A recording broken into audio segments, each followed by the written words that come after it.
outside. Baby, it's cold outside. Oh. Oh my, sorry. I must have nodded off there.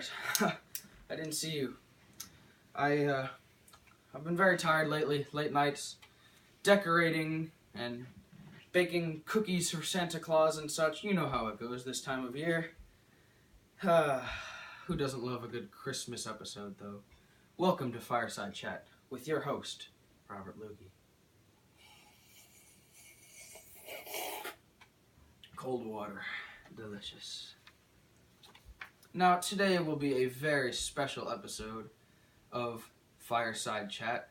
And I say that before every episode, but this one I particularly feel will be good. Now, today, on this Christmas special, we'll be talking about the heart of a nation. We will be talking about the national pastime of Mexico. Now, most of you probably know the national pastime of Mexico. It is not water polo, it is not Quidditch, it is soccer. And pretty much everybody that does not live under a rock must know that. Now, the history of soccer is interesting in any way, no matter what country you're talking about, because sports like soccer have been played since the beginning of time, possibly the oldest sport in all of the world. Now, soccer, as we know it, the official rules were not written until 1860. And it didn't even come till Mexico until the late 1800s.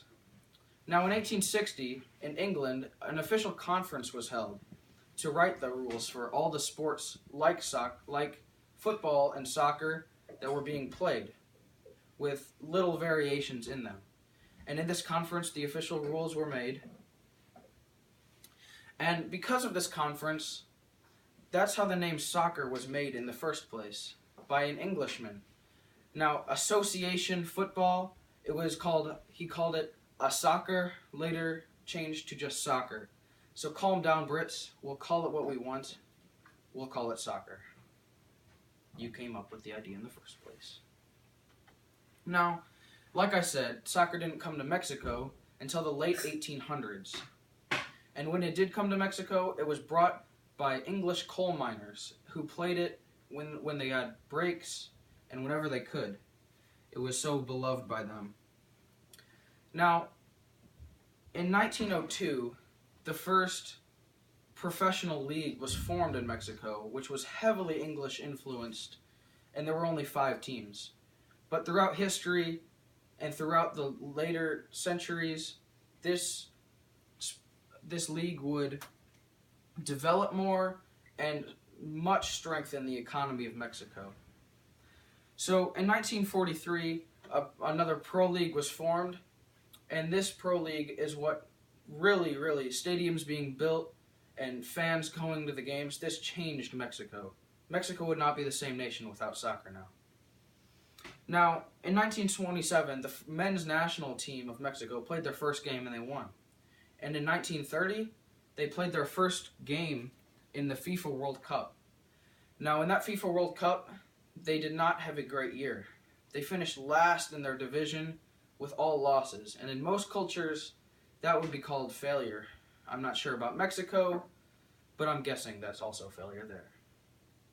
Now, at this time, the games were being fixed, and there was a lot of corruption in the league.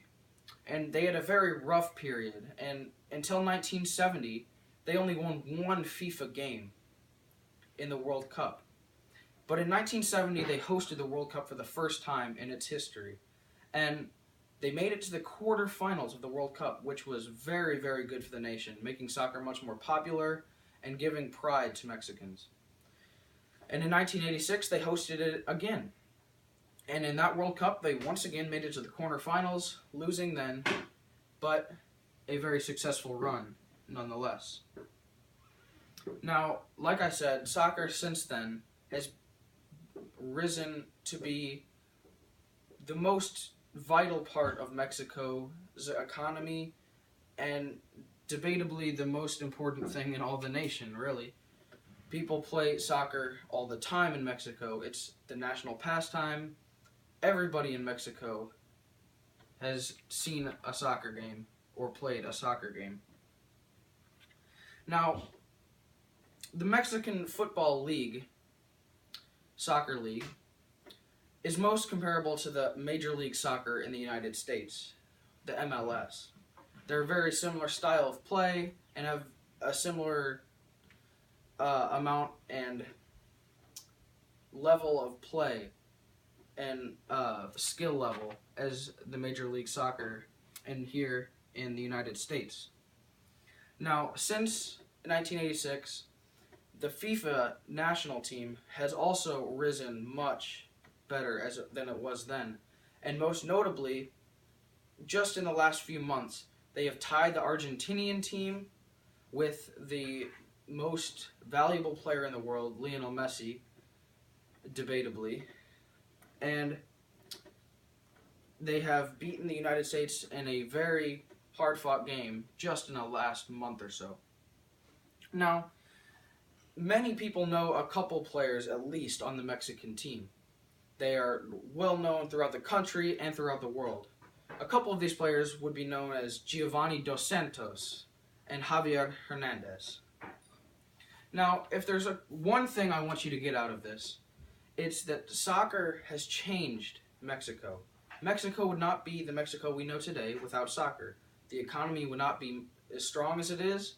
I'm not saying that they're a strong economy nation, but they would not be as well set as they are without soccer. Now, there is a Spanish thing I would like you to learn from this presentation.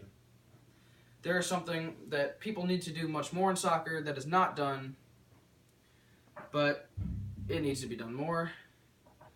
Pasar el balón. This is pass the ball in English. I hope you learned a lot on this episode of Robert Chat. And have a merry, very merry Christmas.